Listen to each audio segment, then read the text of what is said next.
Täna seisab mobiilautokeskuses üks paganama ilus Ferrari. Kui tihti seda tuleb ette, et selline auto tuleb sisse, mis paneb tõesti südame põksuma? Seda tuleb ette ja järjest tihemini seda ette tuleb ja selle üle on ainult rõõm. Ja kui nüüd rääkida, et sellist autot, siis seda konkreetset marki mudelit meie ei ole veel toonud.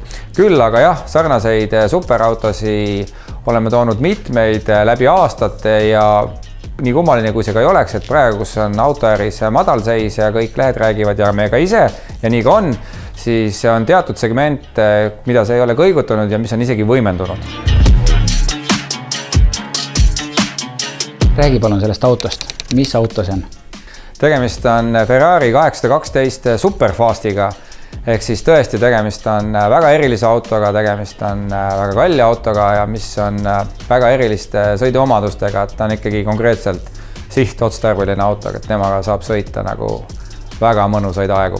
Ülikiire auto, kiirendus 2,9, lõppkiirus 340 km/h, mootor 6,5 liitrit, V12, 588 kilovatti ehk 800 hobujõudu. Ehk tegemist ei ole mitte lihtsalt kollase Ferrariga, aga tegemist on väga erilise Ferrariga, milliseid ka mujal maailmas on vähe ja nende järgi keeravad ka kõvemad petrolheedid pea üle õla. Kas sa tead juba, et kas seda autot on ühel hetkel võimalik kuskil tänavapildis näha või jääb ta pigem kuskile suletud uste ja turvatud klaaside taha? No pigem tegemist ei ole sellise autoga, mis muuseumisse läheks ja ilmselt ta ka tänaval liigub, aga kas ta nüüd jääb Eesti tänavatele või läheb mujale, seda mina täna öelda ei oska. Küll aga jah, on tulnud ette olukordi, kus me toome auto siia ja võtame arvele ja tegelikult on järgmine tellimus on, et viige ta kuhugi soojale maale tagasi. Et need autod tuuakse siia ainult sellepärast, et need Eesti registrisse saada, nendega sõidetakse siis oma suvilas või kontorsuvilas edasi. Me selle auto hinnast võime rääkida?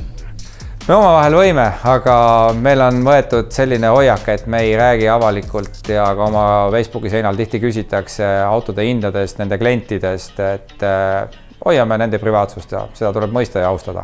Ma võin nii palju öelda, et summa on 6-kohaline ja ei alga 1 ega 2-ga.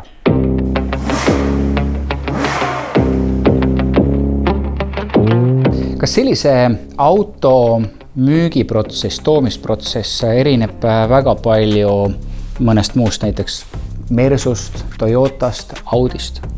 No põhimõte on sama, et meile tuleb sisend, me võtame ühendust müüjaga, teeme müüja taustakontrolli, auto taustakontrolli, vastavalt vajadusele käime kohal või mitte. Küll aga jah, selliste autode puhul üsna sageli kliendid käivad lennukiga, ise vaatavad üle, tutvuvad, räägivad müüjaga, kauplevad ja meie siis teeme need ostumüügi ülekande ja muud logistikaformaalsused.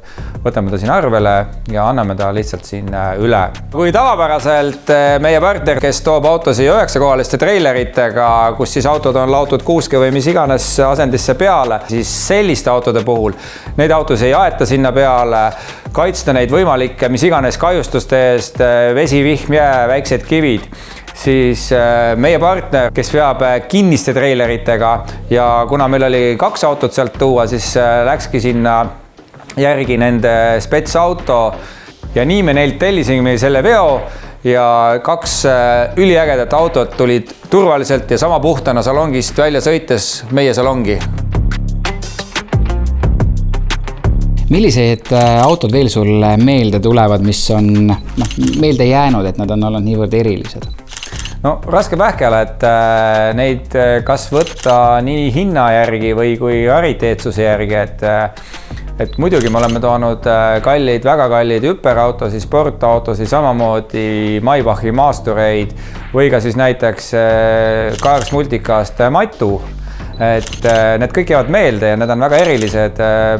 Et meil õnneks on selline segment ja toredad kliendid, kes meid usaldavad. Et jah, siin hetkega meenutades ei tule kõik need ägedad asjad meelde, küll aga saan öelda, et need on siin aegade jooksul olnud palju. Aga vaadates kas või seda sama Ferrarit, siis tuleb öelda, et eestlane ikkagi on autoinimene ja kellel seda võimalust on endale soetada, siis ta teab väga täpselt, mida ta tahab. Jah, et meie rõõmuks ja kuna see on meie töö, siis töö ja hobi koos autoinimesed nagu me oleme, siis on tõesti lahe, et Eestis on sellised inimesed olemas ja nad pöörduvad meie poole ja me saame neile selliseid ägedaid asju vahendada.